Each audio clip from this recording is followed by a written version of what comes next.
Magandang araw mga pare, ako nga pala si Paring RJ at welcome dito sa Paring RJ TV. Nako. Isa na namang mainit na issue ang pag-uusapan natin ngayon kasi putya naglaglaga na talaga. Pinangalanan na ng diskaya kung sino yung mga animal, kung sino yung mga tarantado na gumagawa ng katarantaduhan. At unang-una na dyan, o hindi na natin masasabi na una kasi medyo huli sila binanggit eh. Etong dalawang magtropa na to, nako. Biruin mo, diskaya lang palang magsasabi o magdadawit dito kay Romualdez. Nako! Ay! Ang saya. Kasi ang nangyayari dito mga pare, okay, sige. Sabihin na natin kasama sila sa anomalya o sa katarantaduhan na ginagawa o korupsyon ng gobyerno o itong masasabi natin sa kamara. Pero ang lumalabas kasi o ang nangyayari kasi sila lang yung naiipit doon sa sitwasyon na yun. So, syempre, itong mga to, hindi lang kami, ang sabi naman nila wala daw silang ghost project. Pero hindi lang kami ang dapat sisihin dito kasi kami lang yung nasa ibaba eh. Kami yung buntot. Dapat isama nyo tong mga animal na to sa DPWH at especially dyan sa Congress. Kung sino yung mga animal na yan. Di ba? Hindi pwedeng kami lang yung kawawa, hindi pwedeng kami lang yung nagmumukhang masama lagi. So, kanya-kanya na silang turuan ngayon at ito nga yung asawa nito ni Sara Diskaya na si, ano pangalan no? Nagsalita na sila patungkol dito sa issue na to. Laglaga na to. Pero putya, nakakaano eh. Alam mo yon, sa kabila ng mga laglaga na yan, sa kabila ng mga masasabi natin na, alam mo yon, yung pagbubulgar ng mga kung sino yung mga kasama dito sa anomalyang ito, dito sa mga ghost project na to, o yung mga kontratista, o yung mga kumukuha dyan, o yung gumagatas dyan sa mga proyekto na yan, ewan natin kung mapaparusahan. Pero sana maparusahan. Although matagal na proseso yan dahil nga meron tayong due process. Pero sana meron. Putang inang tong mga to. Mga animal. Mga hayop sa lipunan, mga demonyo, mga putang ina, halangang buto, halangang kaluluwa. Sa baka nga mamaya pagpunta nyo sa impyerno, saluduhan kayo ni Satanas eh. Maligayang pagbabalik, Panginoon. Putya kayo pala yung boss. Si Romualdez pala ang hari ng impyerno. Kasi kahit si Satanas maiilang eh, tangina, grabe to ah. Grabe demonyo nito, mas demonyo pa to sa akin. Ano sa palagay nyo? Ano sa palagay nyo mga pare, no? Baka mamaya pag grabe ka boss, iyon na tong posisyon na to, pagiging Satanas, ikaw na to. Kasi iba yung ginawa mo dun eh, nung nasa nasa langit ka, ay nasa lupa ka eh. Hindi ko kayang gawin yun. Ikaw na dito. Ako na lang yung kanang kamay mo. Diba? Sa kahayupan na ginawa nila, putay lang yan. Baka gano'n na mangyari. Baka lang naman ha. Ito, kwento-kwentuhan lang na ito ha. Pero, malay mo naman. Pagbaba ni dun, no? Pero Romualdez, sinalud. Panginoon, maligayang pagbabalik. Dahil sa lupit ng ginawa mo doon sa nasa lupa ka pa, ikaw na yung pumalit sa akin. Hindi ko kaya yung ginawa mo.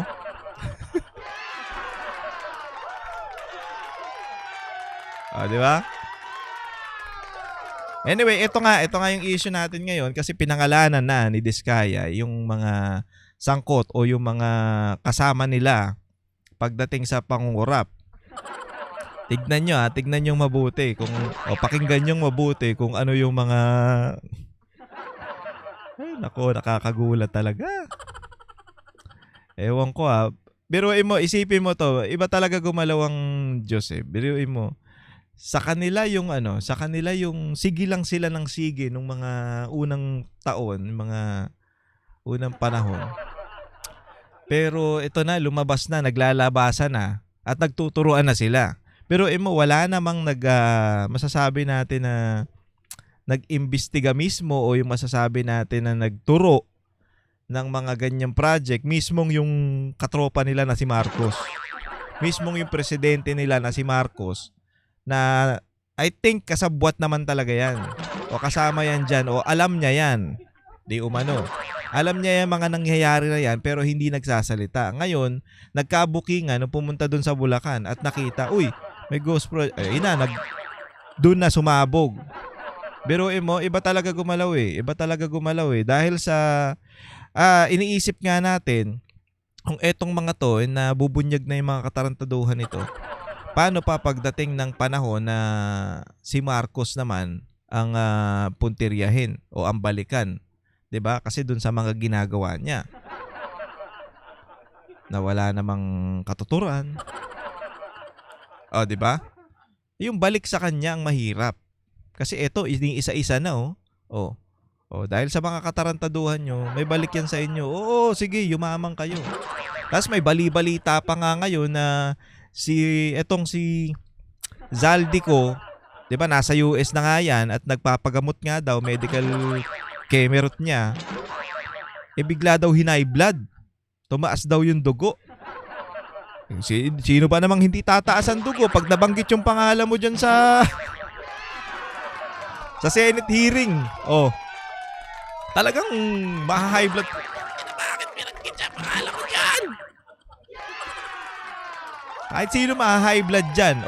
So, hindi pa daw makakabalik sa Pilipinas itong si Zaldico dahil nga daw, tumaas nga daw yung presyon. Sinasabi ko nga, kahit sino ang mabanggit dyan sa Senate hearing, itataas talaga yung dugo. Putang inang yan. Alam mo na sa sarili mo na may ginawa kang katarantaduhan, putang ina. Bigla ka pa nabanggit, ayan na. Natataas talaga dugo mo dyan. Hindi ko alam, sa galit o sa takot, sa kaba. Halo-halo na yan. Yun mangyayari. Pustahan tayo, hindi pa babalik yan mga... Baka... Ilang taon pa yan dyan mananatili si Zaldico. Pustahan, hindi uuwi ng Pilipinas yan. Nakatunog na sila at yung iba ngang The Big Six, yung nagpupulasa na. Etong si Romualdez, hindi mo makita kung nasaan. Ano nangyari? At nabanggit na nga siya dito ngayon. Nung una, si Zaldico lang ang nababanggit at itong mga kontraktor. So, nabanggit na rin si Romualdez. Kaya medyo, alam mo na, baka mamaya umalis din to. Ito, panoorin natin tong Senate hearing kanina. Ito yung mga binanggit na pangalan ng Diskaya. Hindi. Wait lang. Bago to, naalala nyo yung panahon na si BP Sara tinatawanan lang nila. Balik pa tayo. Nung panahon na sinabi ni Pangulong Duterte yung I think last show nila yon dun sa parang Gikan sa Masa na nagsasalita si Pangulong Duterte patungkol sa nangyayari sa Pilipinas at binanggit niya nga yung mga animal na nangyayari dyan sa Congress. 'Di ba? Pagkatapos nun, anong ginawa kay Pangulong Duterte? Yun na, pinagplanuhan na, inabangan galing Hong Kong tapos hindi na pinapasok dito hindi na pinalabas dyan sa airport at dinakip na papunta ng Villamor. Tapos pagkatapos sa Villamor, ayun na, hinatid na dun sa airport at pinadala na dun sa Dahig. Kasi nabubulgar na yung mga katarantaduhan nila. Ngayon, si BP Sara, sinabi din niya na dalawa lang ang humahawak sa budget ng Pilipinas, si Romualdez at si Zaldico. Ngayon, pinagtatawanan to ng mga animal, especially ng mga pulangaw, pati ang mga pink lawan, na mga tarantado na hindi naniniwala. Nababaliw na yan si BP Sara. Huwag niyong paniwalaan yan. Masyado yung spoiled brat yan bratinela yan. Paano mahahawakan ng dalawang tao yan? Ganon sila. Basta questionable yung mga tanong nila kay BP Sara noon. Wala, nababaliw na yan. May sira sa ulo yan. Anong tawag nila kay Sara? May ano daw, may sapak daw. Kaya nagsasalita ng ganyan, hindi daw pwede mangyari yun. Eh putyang ina, ito na. Dito na ngayon, lumalabas yung katotohanan. 'Di ba? Sila na mismo nagtuturuan. At eto nga yung video ni BP Sara. Panoorin lang natin. Mahapyawan lang natin to. Hindi ako bratinela o Oh. spoiled brat. Ang budget ng Pilipinas ay hawak lang ng 2 tao. Ang budget ng Pilipinas ay hawak lang. Naalala nyo to? Naalala nyo to mga pare? Ang daming tumawa dito sa video na to ni BP Sara. Pero ano nangyayari ngayon? Napapatunayan na ngayon na totoo pala yung mga sinasabi niya. Ng 2 tao. Hawak lang siya ni Congressman Zaldico Boom. at ni Congressman Martin Romualdez. Yan ang katotohanan. Oh, di ba? Halimbawa ko dito, medyo mahaba ito, kaya pagpasensyahan mo. Ang halimbawa ko dito, sa Tapos yun sa DepEd, tinaano nila yan sa DepEd. Si BP Sara daw ang inubos daw ng 11 days yung ano. Tanga kayo? DepEd muna tayo. Sa Department of Education, noong taong 2023, merong 5 billion na inapprove para sa classroom construction. Eto ano to Ito yung mga dokumento at may patunay si BP Sara dun sa mga sinasabi niya, hindi yung mga mga tanga kasi. Wala yan, ano ba lang yan? Tangina, may ano na nga eh. Nagkaano pa kayo eh, nagpapalusot pa kayo, mga animal kayo eh. Nagulat ako. So yan. Kasi merong mga lumapit na miyembro ng House na humihingi. O eto bago natin i-play mamaya yung video, dito pa lang kay BP Sara, tinatrabaho na siya. Ibig sabihin, ganyan yung kalakaran nila noon pa. Ang nangyayari, pag nagbigay ng pondo, may humihingi sa'yo ng porsyento nila. Humihingi sa House ng porsyento nila kasi sila ang magbibigay ng budget sa'yo. Okay, tuloy natin. Hinihingi nila yung 5 billion, parte ng 5 billion na budget. Wala kasi akong experience sa ganyan. At saka ang pagkakaintindi ko, pag in-approve na yan ng Office of the President, ibibigay na yan, pagdediretso na yon sa approval at trabaho ng Department of Education. Ang pagkakaalam ni BP Sara, pagka-approve na, dire-diretso na yon, wala nang mga parang middleman. So nagulat siya. Hindi siya familiar doon na, ba't may lumapit? Bakit? Bakit hinihingi niyo yung parte ng 5 billion? Bakit? Para saan? Diba? Kaya niya binubulgar tong mga gantong bagay kasi siya mismo na experience niya yung sistema diyan sa sa kalakaran ng ganyan. Bakit? Kala nila kasi nila to si BP Sara, alam mo yun, magugoyo nila. Sa construction ng mga class. 5 billion yung construction 5 billion. Nagulat. Yung hiningi ni BP Sara o ng Office of the Vice President para dun sa DepEd na proyekto sa mga classroom. Okay? Ako, may humingi. Humingi. Magkano ba ang amin dyan? Ayun na. So magkakatugma tong sinabi ni BP Sara dun sa sasabihin mamaya o yung ipi-play nating video nung diskaya, nung kontraktor. Okay? Pero tandaan nyo yan yung sinabi ni BP Sara na magkano ba yung sa amin dyan? Magkano ba yung sa amin dyan? Magkano ba ang amin dyan? So sinabi ko, hindi pwede ito. Kasi kaya galit na galit sila kay BP Sara dahil tinanggihan. Tinanggihan ni BP Sara yung panghihingi nila ng pera. Nakikita nyo na, kaya gusto nilang ma-impeach to para nga naman yung bata nila o yung mga tropa nila ang papasok. Kasi hindi nila makuhanan ng pera yung OBP ano nangyari? Tinanggal o nag-resign na lang sa OBP to si BP Sara dahil sa mga katarantaduhan nila. Okay, sige, ang mangyayari nito, hindi magagawa ng Department of Education ang trabaho namin na mag-construct ng classroom. Yun, di ba? Hindi magagawa kasi nga naman ang gagawin, kukunin yung pera. Tingnan nyo mamaya pagdating sa dulo magkano ang matitira. Ayon sa classroom backlog, at sa prioritization base sa backlog at sa classroom construction. Eto noon to Noon to mga pare noon to. Nung tinatawanan nila si BP Sara patungkol dito sa nilalahad niyang problema dyan sa Kamara o yung problema sa sistema ng pangungurakot sa Pilipinas. Noon yan tinatawanan nila yan noon. Hindi sila naniniwala. Naloloka daw si BP Sara. So sinabihan ko yung Inday Lustay pala yun. Ang sabi nila, Inday Lustay. Mga gago. isang congressman, sabihan ninyo si Martin Romualdez na hindi pwede chap-chapin ang classroom construction. Yun. So, pagdating dyan o yung panahon na yan, talagang dyan na bad trip si Romualdez. Kasi nga naman, hindi pumayag si BP Sara dun sa mga sistema nila. Ay, hindi pwede yan. Hindi pwedeng chap-chapin yung classroom construction na 5 billion. Hindi pwede yan. Hindi pwedeng hati-hatiin yan. Dapat ilagay yan lahat doon. Kasi yan nga yung ni-request namin So, yan ang ni-request namin. Yan dapat yung magagamit o yung magagawa para doon sa classroom project. And yun na, hindi pumayag si BP Sara. Nagalit ngayon to si Inzan. Megos mo na yan, Inzan. Sobrang grabe ka na, Inzan. Grabe ka naman, Inzan. Sobrang grabe mo na, Oh my God! Putang ina, di ba? Gago. 5 billion.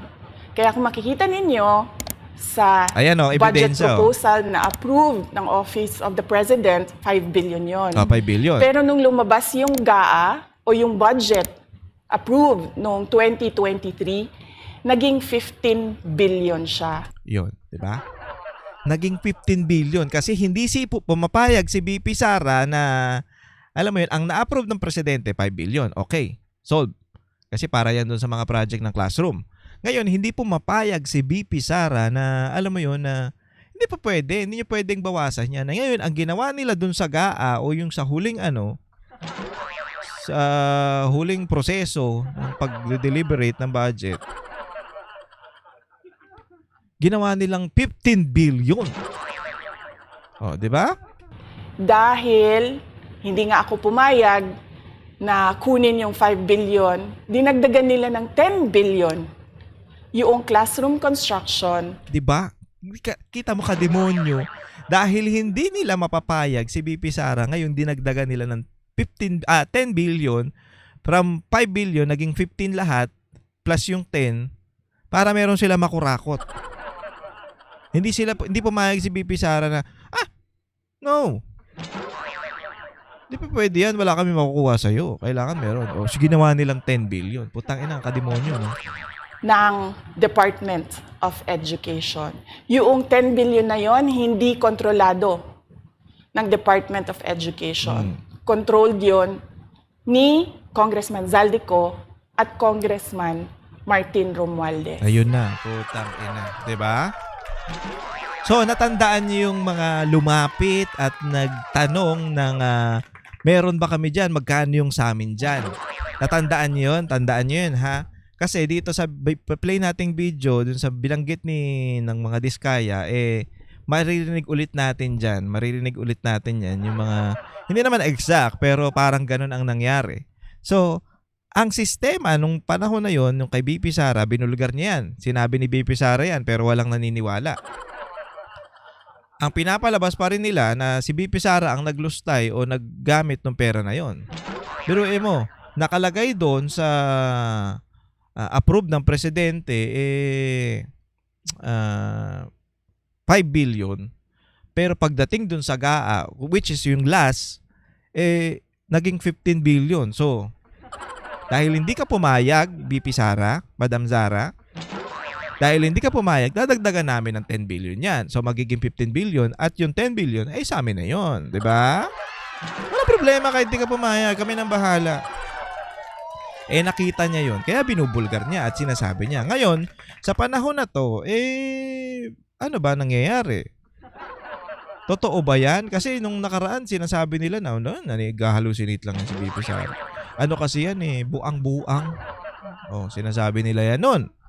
So, ito na ngayon ang nangyayari. Sige, panoorin natin to mga pare. Matapos naming manalo sa mga bidding, may mga opisyal mula sa DPWs ang lumalapit sa amin para humingi at kumuha ng bahagi niya sa halaga ng proyekto.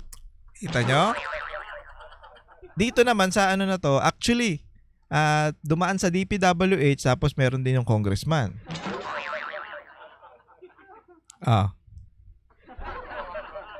Ano na ngayon? So, yung sinasabi ni BP Sara noon, lumalabas na sa panahon ngayon. Actually, alam na nga natin ng panahon na yun kasi yung GAA, yung BICAM, na blanco-blanco, tapos paglabas doon sa GAA, putya, ang lalaki. Pirmado ka agad. So, ito yung panahon na yun, napapatunayan talaga yung mga sinasabi ni BP Sara na totoo, na meron talagang lagayan na nangyayari. O parang kumikomisyon. Magkano komisyon namin dyan? Hindi pa pwede yan, ha? Dapat, nung nanalo ka sa bidding, nung nanalo kayo sa bidding, kailangan tandem na tayo sa pangungurap. Ang hinihingi nilang porsyento ay hindi bababa sa 10% at umaabot pa sa 25% Laki. na naging kondisyon upang hindi maipit ang implementasyon ng kontrata. Ito ay binibigay namin sa kanila ng cash. Ang bawat transaksyon ay may karampatang voucher at ledger na nagsasaad ng mga araw at kung kailan nila ito natanggap. Ilan sa kanila ay sina Eto na. Terence Calatrava, former Undersecretary of Office of the Presidential. Kasi ang mangyayari dito, mga pare, ganito yan eh. Di ba may, halimbawa, nanalo sila sa bidding, kakausapin niya, ganito sistema natin dito, ha? Pero kung ayaw nyo, ay papalitan namin kayo. Siyempre, bilang ikaw isang contractor, gusto mo ng project, gusto mo ng trabaho, gusto mo ng kumita. So, ano ka talaga, alam mo yon, yung kakapit ka talaga sa patalim para nga naman magkaroon ka ng mga proyekto. Di ba? Yan, kaliwat kanan yung proyekto, tapos kaliwat kanan din yung bigay nila. May problema rin dito sa Diskaya. Wag niyong wag nating sabihin na yung mga yan absuelto yan. Hindi, kasi doon sa korupsyon nakisali sila. Kasama sila na nangungurap. Kasi alam nila na may korupsyon, di ba? Kasali ang mga yan, pero dapat yung pinakaulo ang puntiryahin natin ngayon. Assistant of the Visayas of the Philippines, Kong Roman Romulo of Pasig City, Kong Jojo Ang of Uswag Ilonggo Party List, Congressman Patrick Michael Vargas of Quezon City, Kong Juan Carlos Arjo Aitayde of Quezon City, Nicanor Nicky Briones of Aga Party List, Congressman Marcelino Marcy Teodoro of Marikina, Congressman Florida Robes of San Jose del Monte, Bulacan. Pati pala si Marcy Teodoro, ha? Congressman Leandro Jesus Madroño of Romblon, Congressman Benjamin Benji Agarao Jr., Congressman Florencio Gabriel Bemnoel of Anwaray Party List, Kong Leo de Ode Tariela of Occidental Mindoro, Congressman Reynante. Ito mga congressman to, ha? Papare, mga congressman to. Mga naghihingi o yung mga masasabi natin na alam mo yon na kumukomisyon dun sa mga proyekto na yan. Biruin mo, ang sabi dito, hindi tayo naniniwala. Sige, wag tayo kagad maniwala sa sinasabi niya. Pero ang sabi niya dito meron daw 10% to 25%. Hindi ko alam kung totoo to, ha. Pero alam ko under oath tong mga to dito sa Senate. So, pag nagsinungaling sila dyan at napatunayan, malamang makokontempt yan sila. Reynan Arrogancia of Quezon Province, Kong Marvin Rillo of Quezon City, Kong Teodoro Haresco of Aklan, Kong Antonieta Yudela of Sambuanga, Sibugay, Kong Dean Asisio of Caloocan, Kong Marivic Pilar of Quezon City. 21. Mayroon ding mga kinatawa ng ilang politiko na nakikipagtagpo sa amin upang manghingi ng porsyento kapalit ng mga porsyento ng mga proyekto. Ang mga porsyentong ito ay 25% ay ipinipilit sa amin bilang karaniwang kalakaran. Kita nyo, bukod doon sa mga dun sa mga kongresista, alam ko meron pa yung DPWH, tapos meron pa yung basta may dumadaan yan sa marami. So, bawat proyekto kumukuha sila ng commission sila. Umaatake sila na, uy, hindi pa pwedeng kayo lang. Kasi proyekto namin yan, kami nag-approve niyan, kaya dapat bigyan nyo kami.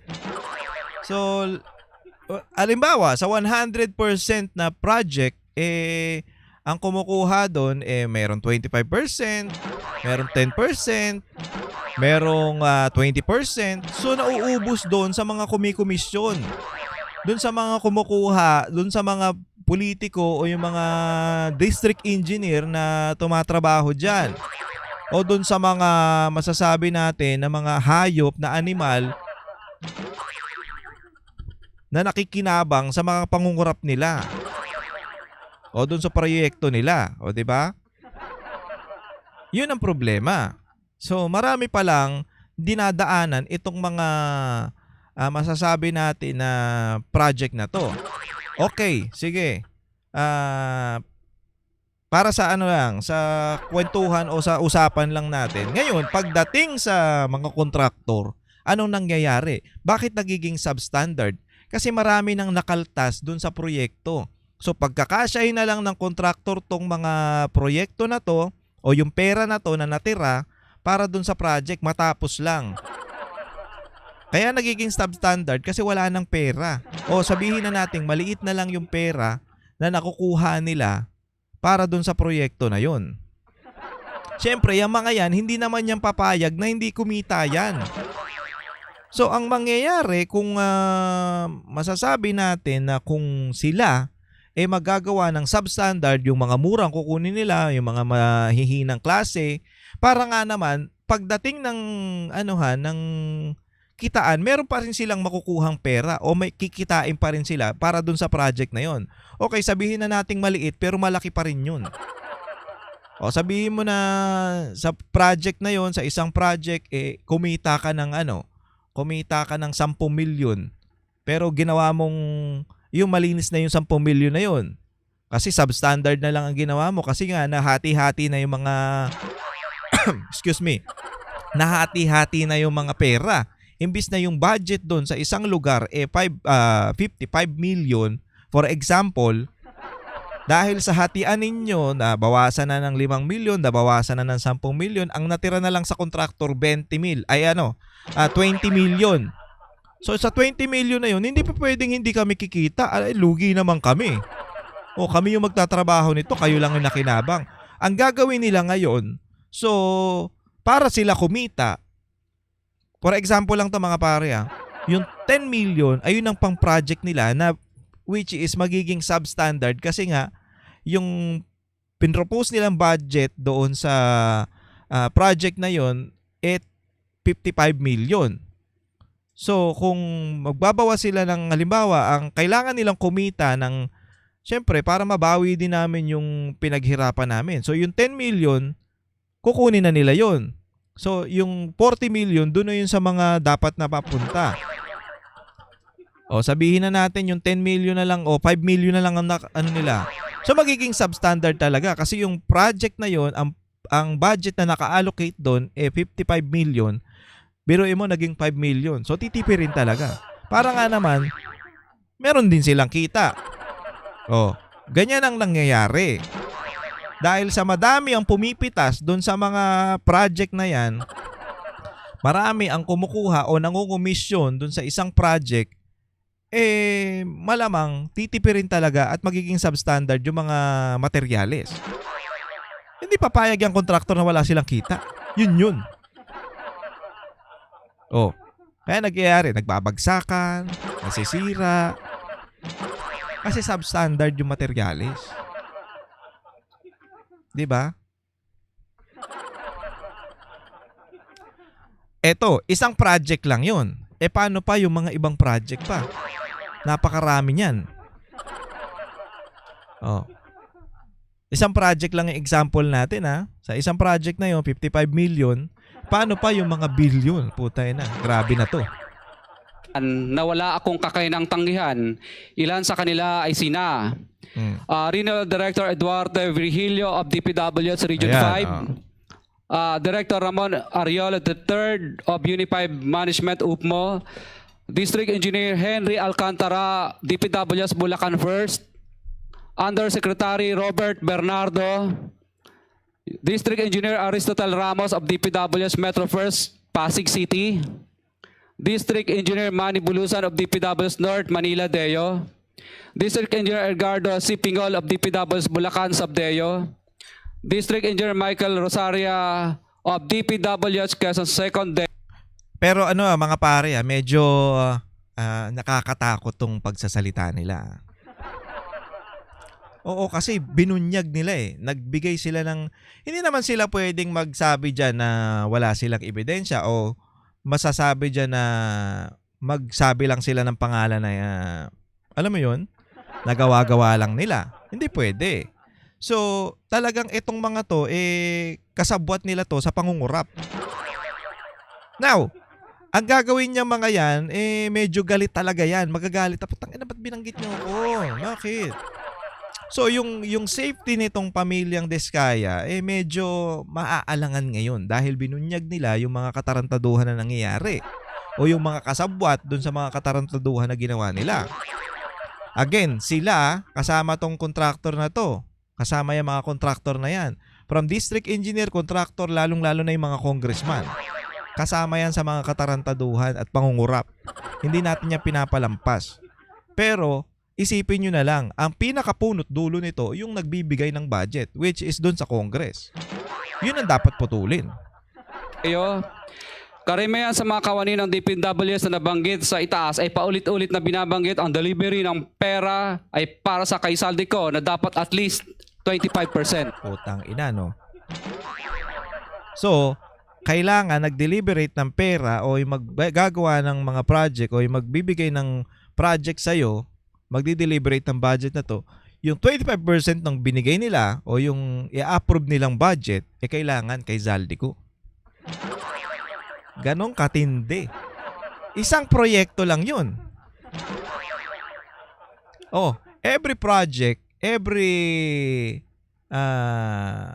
contract, 25% ang makukuha nila. So, merong 75% pa na matitira dun sa contractor from 100%. Paano yung mga ibang sanga-sanga dyan na kailangan din ng lagay? So, hindi natin alam kung magkano natitira dito sa mga kontraktor na to. Okay, alam natin na meron pa rin silang pera, pero tandaan nyo, kasama to sa mga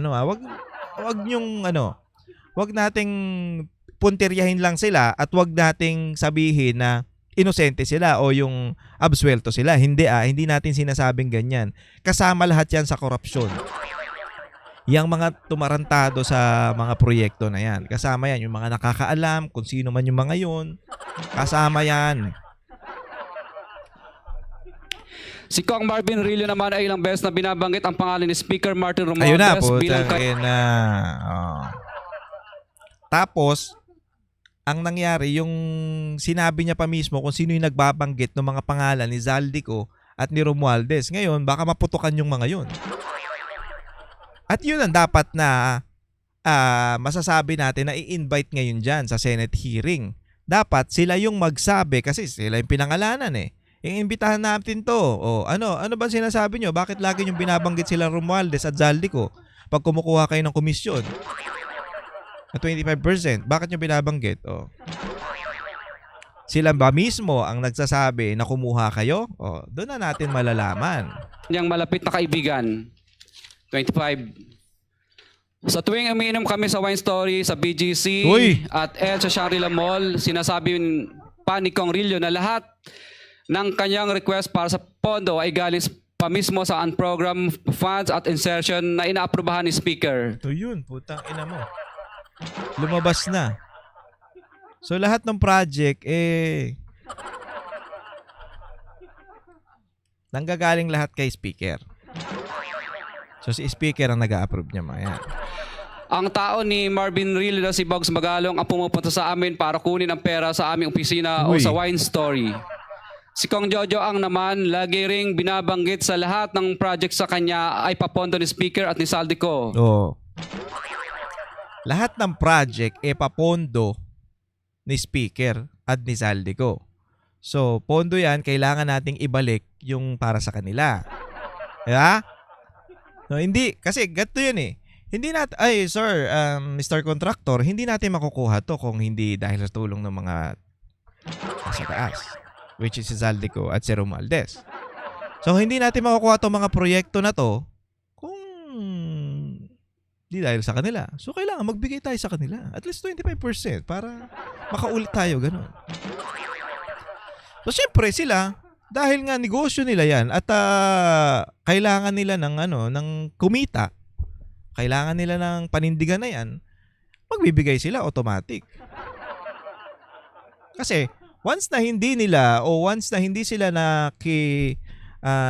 nakisali o sumama dun sa sistema, anong mangyayari? 'Di ba? Anong mangyayari? Mapapalitan sila ngayon. Wala silang trabaho, wala silang kontrata. Ang daming proyekto ng DPWH, 'di ba? Oh, kita mo si BP Sara. Anong ginawa nila kay BP Sara? Ginurgur nila. Tinrabaho nila kasi ayaw sumama dun sa korupsyon na nandyan na sa Congress o nandito na sa gobyerno natin. Tumutol si BP Sara doon. Anong ginawa? Gusto ipa-impeach. Diba? Tinrabaho yung sa DPWH na pinagmumukha na siya yung naglustay ng pera. Diba? At 11 days, sinusay yung pera. 10 days, sinusay yung pera. Oh, ganyan ka, Vice President nyo. O, diba? O, noon sinabi ni BP Sara na hindi, yan ang ginawa nila. Lalagyan nila ng 10 billion, ganyan-ganyan, ano lang natira. Oh. Tapos si BP Sara ang na-blame. Bakit? Yun yung narrative nila eh. Yun yung binabato nila. Ay hindi, yan ang sekretary ng DepEd eh. Yan ang naglustay niyan. O putya dito lumalabas na yung mga katarantaduhan nila. Oh, so etong mga to, kung hindi sila magbibigay ng 25%, yung sinabi nga niya na ni Pacifico, kung hindi sila bibigay ng 25%, baka mamaya mawalan sila ng kontrata. Mataas ang hinihingi sa project, dagdag pa niya, hindi naman lahat ng pera ay para sa kanya, kundi para kay Speaker at kay Zaldico. Utang ina nyo. Sa lungsod ng Pasig naman, lumapit sa akin ang DPWH project engineer na si Angelita Garucha para kolektahin ang parte ni Kong Roman Romulo sa flood control projects noong 2022. 28, number 28. Pagdating ng 2025, si District Engineer Aristotle Ramos ang sumunod na Biruin nyo, nung panahon na nakawala na sila sa mga Duterte, nung pumasok na si Marcos, kanya-kanya na silang trabaho. Gutom kasi sila nung panahon ni Pangulong Duterte, hindi sila makagalaw eh. Tapos ang nangyayari ngayon, idinidikit na naman sa mga Duterte. Dahil nga ang Diskaya daw, nagsimula daw yung flood control project nung panahon ni Pangulong Duterte, which is 2016. Na binlocklist naman kaagad. Diba? As Duterte pa rin. Ano to? Gago? pakilala na bagman ni Kong Roman Romulo Ay, bagman kung saan to. Butang ina. 30%. The Bagman. Butya, bagong movie. The Bagman. O, ito, ano, lupit. Sarap paging bagman, no? Dahil pera. Ang kanyang hiningi ay para kay Kong Roman Romulo. Sinabihan ko kay D.E. Ramos na masyado namang mataas. Ngunit sinabi niya na walang magagawa dito dahil pondo ito galing sa unprogrammed funds at insertion galing sa taas. Yun. Sa ilang pagkakataon, ang mga politiko na personal na inabutan ng halaga ayon sa hiningin nilang porsyento mula sa proyekto. Ang pagbabayad na ito ay hindi naman kagustuhan kundi isang hakbang na ginawa namin dahil sa matinding panggigipit.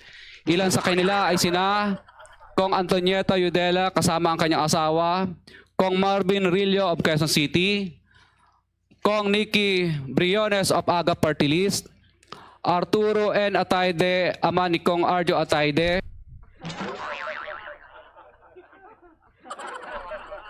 Arjo! Tayo ka dyan. Oh, nabanggit. Main. Ay, nako. Oh, Arjo Atayde. Patay ka dyan. So may mga anomalya pala. Nako. Hindi natin sinasabing totoo na to ha. Hindi natin sinasabi. Pero nabanggit siya dun eh. Sir Arjo, kamusta ka naman? Kamusta ka naman, sir? Hindi, nangangamusta lang. Nangangamusta lang tayo. Kinakamusta lang naman na. Kayo naman? Sir Arjo, kamusta ka na po? Okay ka lang ba? Ganon? Kasi nabanggit kayo dito eh. Yung tatay niya yata.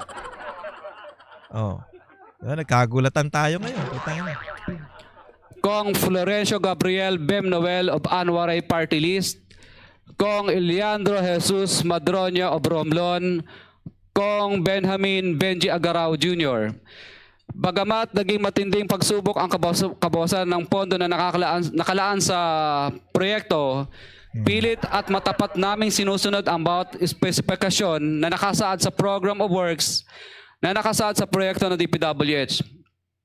Nakakasiguro kami na nagawa namin ng maayos at matapat ang bahag. O, dito na tayo magkakaalaman. Pagdating nung pag-check up o yung pinuntahan yung mga proyekto nitong Diskaya, makikita natin kung talagang meron ba silang ghost project o yung flood control project ba nila o yung mga proyekto nila substandard ba? Dito natin malalaman kung totoo yung sinasabi nito. Kasi kung yung mga project nila o yung mga proyekto nila na, for example, tulay, 'di ba? Kung 'yun ginamit doon substandard na kagamitan o yung mga hindi dapat na, alam mo 'yun, yung para lang makatipid sila, doon natin malalaman na nagsisinungaling 'to. Pero kung yung mga project na 'yon confident naman sila sa sinasabi nila na wala silang ginagawang o wala silang ginawang ghost project, dapat imbestigahan natin yung mga proyekto nitong mga 'to.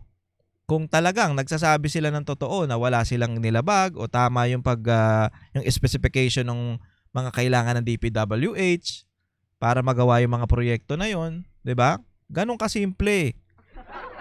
So iimbestigahan natin yung mga dapat na o yung mga proyekto nito na ginawa ng Diskaya. Kung yun sablay-sablay at mga masasabi natin na substandard, wala. Sinasabi niya, wala naman kaming nilabag. Tama yung pagkakagawa namin kahit na maliit yung budget namin, kahit na maliit yung pera. Ginawa pa rin namin yung dapat. Sabi niya yan ha. Yun ang dapat imbestigahan ngayon. O phase ng proyekto na na-award sa amin. Sa katunayan, hindi kami mababayaran ng DPWS kung hindi ito dumaan at pumasa sa maraming material testing na naaayon sa design ng DPWH. Ina-assess at ini-inspect ng DPWH ang bawat proyekto base sa natapos na parte o accomplishment. Napilitan kami na i-absorb ang kabawasan na ito na nagdudulot ng maliit na kita o pagkalugi sa ilang projects. Para makabawi, dinadamihan na lang namin ang partisipasyon sa mga projects. Okay. Kaya sila, anyway, kaya pala sila maraming project na nakukuha kasi parang tinatapal nila yung mga may kita sila doon. Hindi to eto mga pare, sa tingin ko lang. Maaring mali ako, hindi to totoo, pero ayun ang nakikita ko sa sinasabi niya. Kaya marami palang project itong Diskaya kasi yung mga project na meron sila, kaya marami pinagtatapal-tapal o nila, alam mo yun, parang tinototal nila para dun sa mga lugi sila maging matupad pa rin o matuloy pa rin yung mga project na masasabi natin na standard. Yun yung sinasabi ni Sir, ha? Kaya sila maraming proyekto para maitapal dun sa mga proyektong lugi sila. Okay? Nagigets nyo? Siya ang nagsabi nun, ha? Hindi ako. Pinaliwanag ko lang sa inyo yung yung gusto niyang sabihin. Na kaya naman pala maraming nakuhang project itong Diskaya kasi nga naman para maitapal yung mga nakurakutan na project o nabigyan nila ng mga porsyento. Pa rin, tuloy-tuloy pa rin o masasabi natin na nasa standard pa rin yung mga gamit o yung mga materyales na ginamit nila dun para sa isang project. Okay? Parang maging ano lang, ma-equal, 'di ba? Nagigets nyo? Siya nagsabi nun hindi ako. Sa mga lumalabas na may mga impormasyon sa publiko, hindi kailanman kami gumawa ng ghost projects. Ayun, sabi niya yan At masugid kami nag-i-inspect sa lahat ng aming mga natapos na projects. Handa po kaming tumistigo ng walang pilit at kusang loob bilang state witness at sabihin ang lahat ng nangyayaring katiwalaan ng Kamara, DPWH at iba pang mga kawani ng gobyerno upang gawin ang tama. Kami ay lubos na humihingi ng tulong sa Senate Blue Ribbon Committee na pinamumunuan ng buting Chairman Senator Dante Marcoleta at kay President Bongbong Marcos para sa proteksyon at seguridad ng aming pamilya. Ang salaysay na ito ay kusang loob namin ginawa at walang sino mang pumilit na gawin ito. Sa katotohanan ng lahat ay nilagdaan namin ang salaysay na ito ng kusang loob at walang pumipilit. Sign, Pacifico of Vizcaya, nagsasalaysay. Pucha, naglabasan na yung mga katotohanan. Anyway, sabi naman ng mag-asawa na to, handa silang humarap, handa silang maging testigo. So, ang kailangan natin yung protection nitong mag-asawa na to kasi makamamaya dalihin to. Paano kung wag naman sana matepok tong dalawan to? Sino nang magwi-witness diyan sa mga katarantaduhan ng gobyerno? Di ano na naman sila? Absuelto na naman sila. Diba? Sana magkaroon tayo ng protection para sa mag-asawa na to. Kasi, again, hindi ko pinagtatanggol o wala akong pakialam dito, ha? Ang gusto lang natin magyari, malaman natin yung katotohanan. Okay, sinasabi nila na ito yung nangyayari, sinasabi nila na ganito yung nangyayari, which is tumutugma doon sa sinabi ni BP Sara noon pa. Na ganito ang kalakaran dyan sa Kamara na ang naghahawak lang niyan si Romualdez at si Zaldico. Lumabas din, nanghihingi ng project, nanghihingi ng komisyon si Zaldico kasi hindi tayo maaprubahan o hindi mangyayari to, hindi natin makukuha tong project na to kundi dahil sa kanila. So kailangan nilang meron silang komisyon dyan sa mga project na mangyayari na yan. 'Di ba? Ganun kasimple. Ang yaman. Kaya pala biglang boom ang pera nitong mga mga kongresista na to. So ano mangyayari sa atin ngayon? So hihintayin natin tong hearing na to at yung mga ebidensya nitong Diskaya na to para dito sa sino mapapanagot dito sa mga to. Nakagulat nadamay si Arjo, no? Yun ang nangyayari ngayon talaga sa Pilipinas. Actually, matagal na nga daw 'to nangyayari, sabi ni BP Sara, pero noon kasi medyo, alam mo yun, discreet. Kumbaga, parang patago, pailang, paiwas, pasikreto. Kasi nga naman, may hiya pa. Ngayon, putang ina, wala nang hiya ang mga hayop. Bulgaran, harap-harapan nang nagdanakaw sa kaban ng bayan. Nabulag sa pera. So, sobrang laki ng pera ng Pilipinas. Putang ina, wala na. Uy, ang laki niya na. Kailangan meron tayo dyan. Kaya pala sila nagkukumahog, nababaliw pag pag hindi nakaupo. Putang ina, ang laki pala ng nakukuha nilang pera. Hayop kayo. Tapos yung mga Pilipino, putang ina, lubog sa baha dahil sa katarantaduhan ninyo. Hintayin natin tong hintayin natin tong hearing na to kung sino mapaparusahan at dapat may maparusahan talaga. Hindi po pwede. Kaya kailangan Senator Marcoleta galingan mo ng galingan at alam mo yon, huwag ka magpadala sa mga sinasabi ng iba na wala yan, puro lang yan. Hihintayin namin yung action mo dito, hihintayin namin yung galaw mo dito at patunayan mo talaga na kaya ka namin binoto, kaya ka nanalo dahil magaling kang leader. Yan ang hinihiling namin sa inyo, Senator Marcoleta, ha?